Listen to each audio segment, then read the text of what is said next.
Welcome to the Stephen Mansfield Podcast.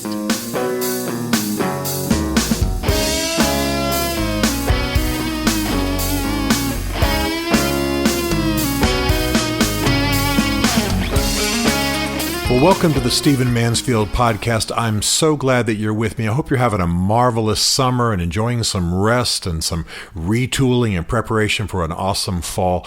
Let me dive in with one of the most difficult topics for us to discuss in the U.S. today. And for those of you listening from other countries, just hang with me. I normally speak about global affairs, but I'm going to talk specifically about one of the biggest problems in the United States right now. Let's talk about this immigration problem.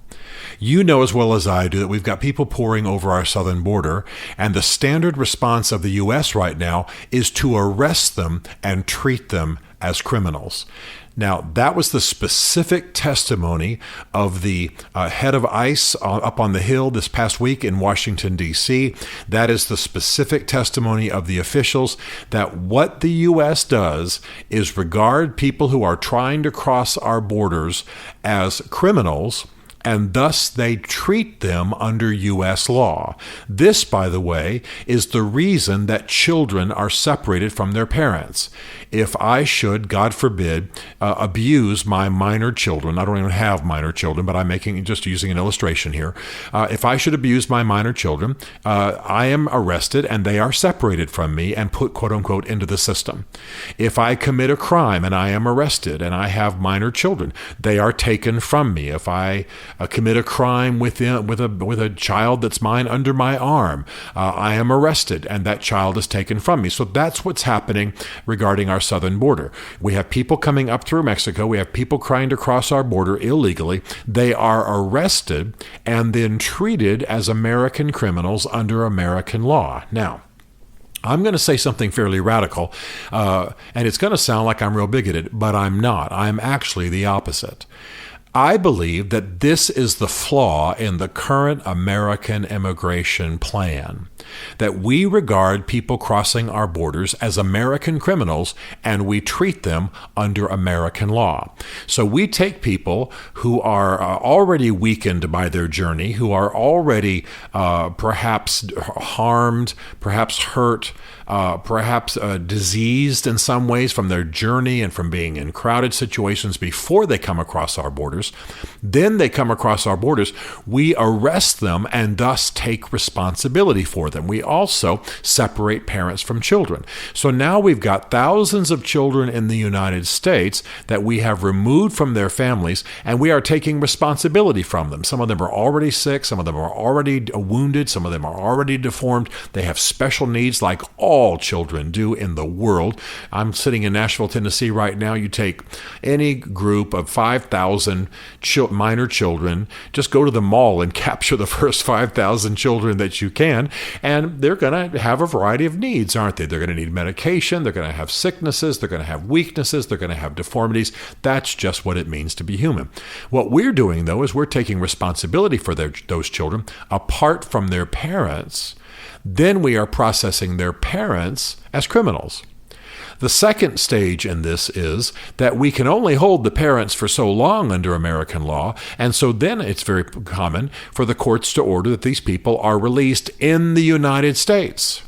So a weird situation happens. You not only have these people held initially because they're American criminals when they're not American citizens, you then have them released under American law, but without their children. So you now have people who have crossed the border illegally, who have been released in the United States.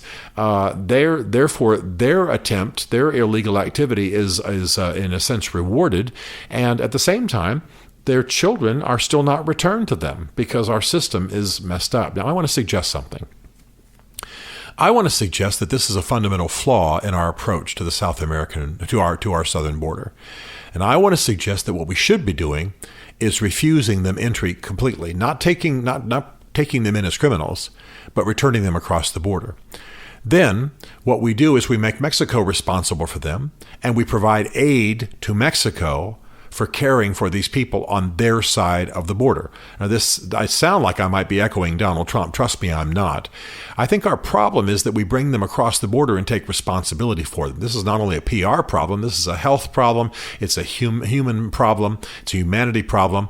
We're less equipped to take care of them than they are across the border, and we have no exit plan. I mean, these children are not being returned en masse.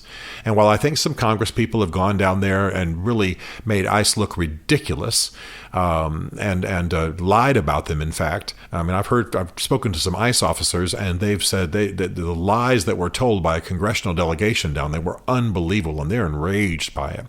So all that to say that our problem is that we are taking responsibility for these people, and of course some of them will probably die. Of course these children will be in horrible shape. They've had horrible, arduous journeys through some of them hundreds and hundreds and hundreds and hundreds of miles of barren land. And when they arrive, they're sick, they're weakened, etc. Of course there are going to be deaths. Of course there are going to be horrible health problems, and we take responsibility for it all. How about we return these people immediately across the border, require the Mexicans to tend them because they have allowed these people to come up from South America often through their country, and then we provide aid to Mexico to care for these people, provide humanitarian aid, whatever's needed, tents, food, medical care, on that side of the border with the intent of returning these people. When we bring them in under American law, two things are a problem. First of all, separation of families happens, which we don't want to be in favor of. And second of all, many of these people, having illegally entered the country, are then released as citizens would be in U.S. society and on U.S. territory. That's exactly what we don't want. We do want immigrants. We do want people coming into our country, but they need to come through the legal ports of call. They need to come through the legal entry points that are established. If it takes a while, then we need some reform, but the reform is not to arrest them, treat them as Americans, and separate them from their children. We do not want them treated as American criminals. We want them treated, and this is where I'm going to sound harsh, as invaders. We want them repelled. We want them kept out and forced to go through the legal entries. So I'm a person who is thrilled for immigrants. I am a person who is thrilled for the fact that I think we're a nation of immigrants. Lord knows I'm descended from immigrants in this country. Where would we be without immigrants in this country? Unless you're 100% Native American, there's no such thing as a native beyond that. And so it's time for us to begin to realize that we need immigrants. Thank God. I mean, I was treated at Vanderbilt Hospital not too long, and there wasn't a person that a real bigot would consider to be a true American tending me at all. Everybody had come in late. Many of them medical trainees and doctors and experts who'd come from other countries. It was unbelievable. Almost all of them told me immigrant stories. It was wonderful. Well, I don't want that rejected. I want more of that. I want the brain drain, so to speak, from the Middle East. I want these people to come here. I want them to come and to be trained, or to bring their training and their learning and their gifts. You can't believe the gifts, the benefits, the inventions, the innovations that have been brought to this country by people that a bigoted anti-immigrant person would want to reject. We want it. We just want it to be legal and recorded and not have a criminal underground and not have people who aren't integrated into society in the proper way. But what's happening now is wrong. We're bringing them in the country. We're treating them as American citizens and thus American criminals. We're separating them from their children. We're often, in many cases, releasing them into the country afterwards. It is a no-win situation.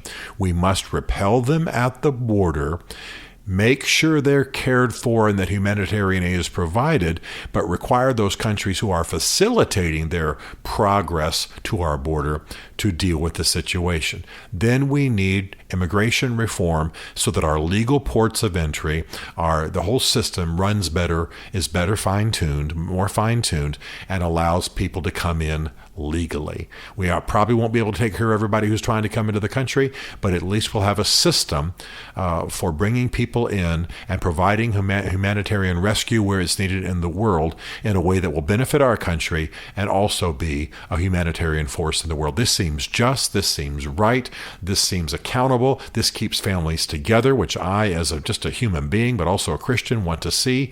And this also begins to put some of the onus back on some of the countries facilitating this log jam on our southern border in a gracious way. We don't want to see people die. We don't want to see families separated. We don't want to see sickness and disease spread.